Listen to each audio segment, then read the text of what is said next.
দাজ্জালকে Islamic বর্ণনায় একটি ভয়ঙ্কর ফিতনা হিসেবে উল্লেখ করা হয়েছে, যার অনেক অলৌকিক ক্ষমতা থাকবে বলে হাদিসে এসেছে।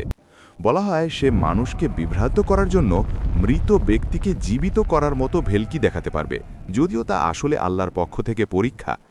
তার সাথে থাকবে জান্নাত ও জাহান্নামের মতো দৃশ্য, কিন্তু তার জান্নাত আসলে জাহান্নাম এবং জাহান্নাম আসলে জান্নাত হবে।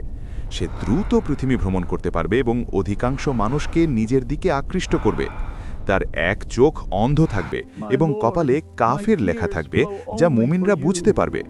দাজ্জাল প্রচুর সম্পদ ও খাদ্যের মাধ্যমে মানুষকে প্রলব্ধ করবে এবং যারা তাকে মানবে না তাদের কষ্টে ফেলবে। তার ফিতনা এত শক্তিশালী হবে যে ঈমান রক্ষা করা কঠিন হয়ে যাবে।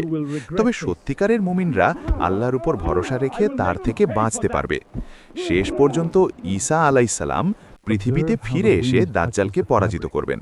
তাই মুসলমানদের জন্য তার ফিতনা থেকে বাঁচার জন্য ঈমান দৃঢ় রাখা অত্যন্ত গুরুত্বপূর্ণ। জানি না আপনারা সবাই কেমন আছেন, কিন্তু আশা করি আল্লাহর রহমতে সবাই ভালো আছেন। আমার এই ভিডিওটি যদি ভালো লাগে তাহলে অবশ্যই আমার চ্যানেলটি সাবস্ক্রাইব করবেন ইনশাআল্লাহ। আর ভিডিওটা কেমন হয়েছে তা অবশ্যই কমেন্ট করতে ভুলবেন না। তাই ততক্ষণ নিজের খেয়াল রাখবেন। আল্লাহ হাফেজ। আবার দেখা হবে অন্য একটি ভিডিও।